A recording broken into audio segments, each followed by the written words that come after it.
Dillon here. I'm bringing you a deck profile for a deck that I've been playing since it came out. People who know me know my favorite character is Majin Buu, and I've been playing this green Majin Buu since the release. I've been seeing actually a decent amount of interest for it online, surprisingly, so I want to get the profile out there. Little history on this deck. I played it in 3 events. The first one, I went undefeated. I got first place, and then 2 events I went X1. Finished top 4, local size events. The biggest one was around 20-ish people.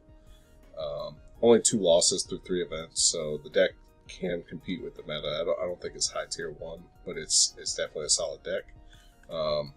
So I'll go through the list kind of quickly. I'll try to explain the leader, but I'll do it in the other view in a minute. So the front side, you swing, you take the top card of your deck, put it under your leader, draw 2 cards. It's nice because you filter, you see a lot of stuff. The downside is you could tuck a card you don't want under the leader. And he has the ability to Spirit Boost 1, and you can take one of your opponent's battle cards and they drop and eat it, and you can gain one of its keyword skills till the end of the turn. So it's super nice against like Red U7 and stuff.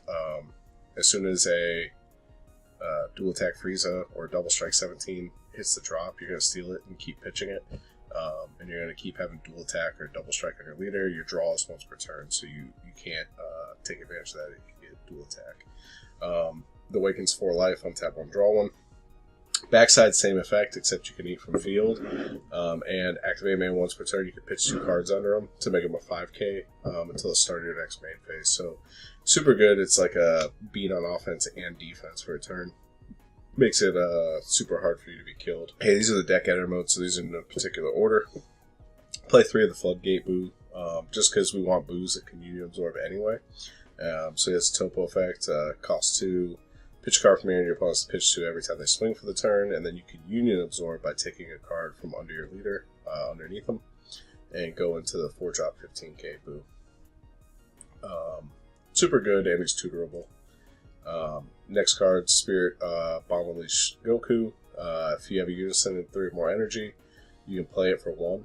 And I always forgot about this effect. It takes a marker off one of your opponent's Unisons when it's played, so that's good in its own right. And then you can Spirit Boost X for choose any amount you want to take off your Unison. For each one you take off, he gets 5k. And if you take 2 or more, he gets double strike. So there's a lot of times you play him for 1 and he's a 30k double strike. Just a very good finishing option, and he's good at killing Unisons because he takes a marker off naturally and then he gains double strike. So if he hits on a Unison, he essentially takes 3 markers off on his own. This is the main big boy in the deck. Deflect 5-drop Revenge. When you play him, you clear all non-token battle cards on both sides of the board, ignoring barrier, and Unisons to the drop. And your opponent chooses 2 cards in their hand, and they put them under your leader. And if you have 5 or more energy, if he's placed in your drop, you replay him. So if they like Charismatic Villain, you replay him.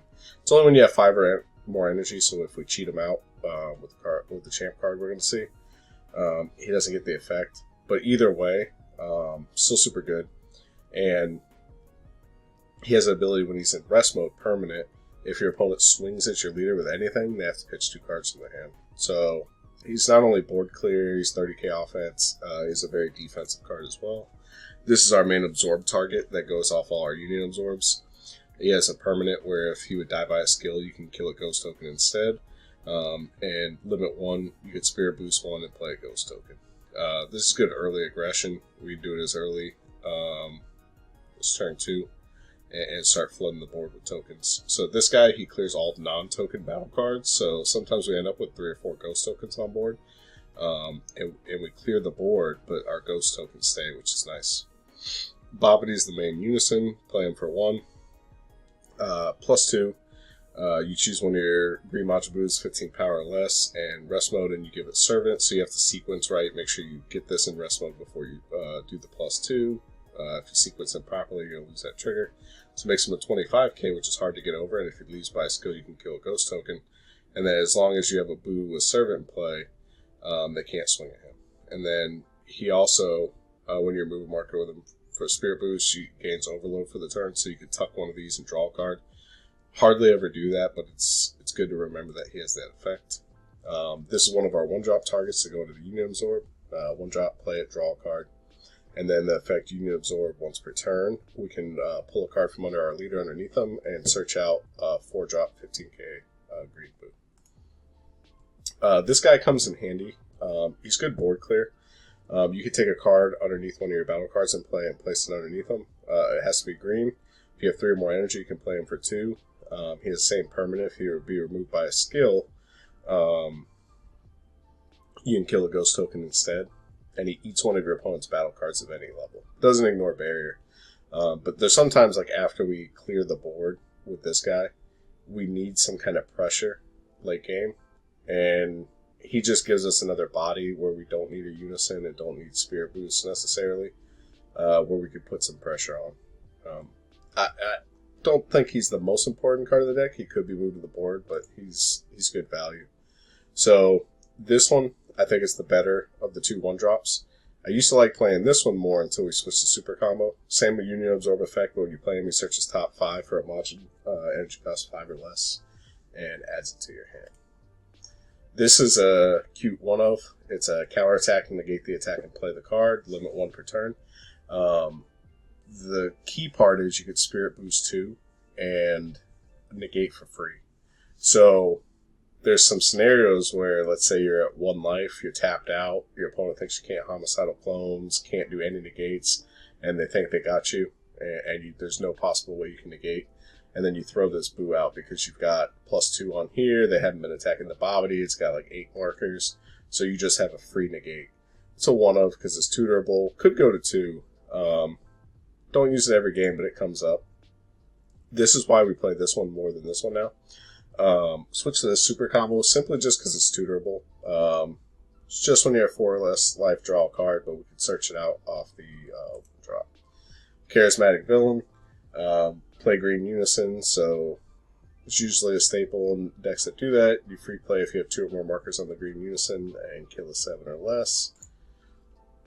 This is the backup unison, so we play 6 because to really get maximum efficiency, we want to be able to Spirit Boost whenever we want.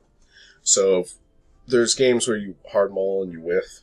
Oh, and this Buu also has an ability. You can search for this Bobbity when it's played, and then if you do, discard a card from your hand.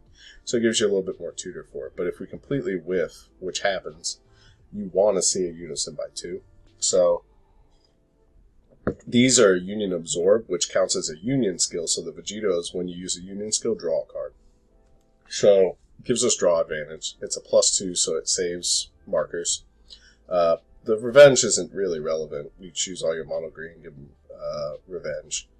The -7 comes up if they don't attack it or deal with it. When you -7, you could look at their life, discard 1, they discard 3 from their hand. Hardly ever comes up, but like there's been times where I've been stalled and you can hard cast this for 7 and pop off the next 7 and just kill them. Fuse Zamasu. Any deck you play charismatic, this is pretty good. Could be sideboard, but I like it in the main. Sack off green cards that add up to 5 cost. Play it indestructible when it swings. Your opponent pitches a card from their hand. Just really good value, really pesky. This card comes out a lot in matches where you don't need it. 1 for the greater good main board. This is just, we have Invoker at our locals, and a guy named John, good player. He was one of the only 2 people that beat me playing this deck. First week I 2-0'd him, second week he 2-0'd me. Green can struggle in that matchup, having for the greater good if they just hard slam Apex, thinking they're going to rip your only negate. Really helps that you can activate this negate from drop by getting rid of a card from hand. But you can only do it once per turn. 4 homicidal clones. This caught a lot of people off guard. This is probably the best choice of the deck.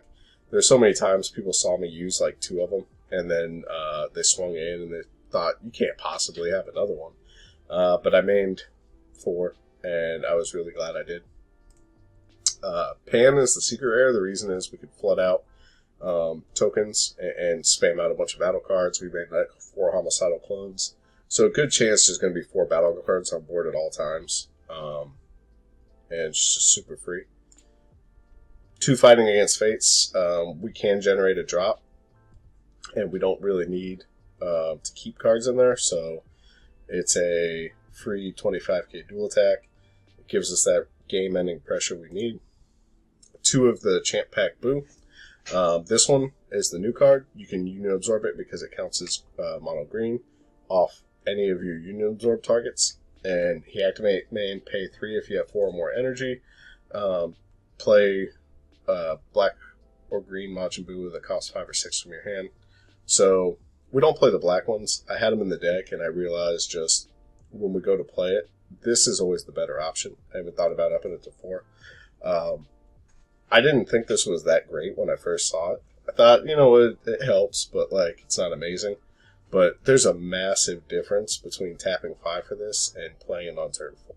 It's a drastic difference, much more so than I realized. And not only do you get to play it on 4 instead of 5, you get to leave 1 energy open for defense, which is super relevant.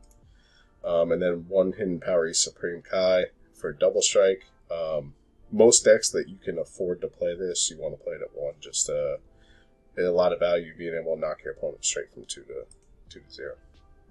So I'll show you the sideboard. 2 Heavenly Wizard Demigra. This is mainly for Sin Shenron. They play the 9-drop. You can kill it. Kakunza's for U7. Normally, if they're smart, they're going to Brawly Crown you anyway, but you have to put it in because they swing with the secret rare and they run into it on turn 4, they're going to auto lose. So if they just tap 4, swing into it, you're going to win the game at that point. Cost 2, kills a battle card, then gives you 20k pressure. This Bardock, it comes in from the side a lot. Helped against Invoker because I was able to just tap 4 for it and then -3 give it triple attack. The combo kill is really good. King Piccolo is very relevant right now in the meta. And we rarely do the +1 pop or 1-drop and pop a card from the opponent's hand, but it's relevant if you have extra on board. But it's mainly for the combo kill. Deborah is just for random hand destruction. We have some of my locals. They pitch up from a hand, you play them for 1, draw 2. Extra for the greater good for Invoker. 2 Dark King Splash for Sin.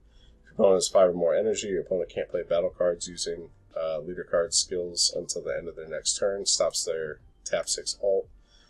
Shin I ended up cutting. I left it in here for the video because I'm going back and forth with it. This is for U7 if you're going second. You play it. If you have 3 or less energy, when you play this card, your opponent can't attack with battle cards. The energy cost is 7 more until the start of your next main phase. So, if you're going second, you play it. They can't swing with their 8-drop or their secret rare. Locks them out of the turn. I'm tinkering with this for breakthrough skill, though. Either or could go in that slot. 1 Jiren, just because we have some people playing Turn the Tide at our locals. And if they run into this with a Turn in the Tide, they just auto lose. So that's the deck. I talked a little bit fast because I'm using the screencast, so it only has a 15-minute timer on it. I'll use something else in the next video. But essentially, this deck, I wouldn't say, if I was going to Nats, I would play it and try to take down the event with it. Definitely can hang with all the Tier 1 decks right now if you know how to play it well, you know how to sequence well with it. You really only need 2 of the Champ Pack Boos for it because you can tutor out from deck or drop area. Super fun deck to play. The Spirit Boost being able to eat from your opponent's drop, super relevant. The first time I played the Invoker deck, he let me eat his 17s. The second time he played smarter, I didn't get to eat them. And then I played against Soul Striker, was able to eat their draw apes from the drop. Played against U7 Goku, kept eating their double attack Frieza every turn. The deck can do a lot of cute things. Very fun, especially if you like Majin Buu. Shout out to Stage 0. Stay tuned. Follow him for the content. Lots of good stuff. A lot of good deck builders. A lot of good minds on the team making content. And I'll pump out some other deck lists soon for some things I built that you might like to see.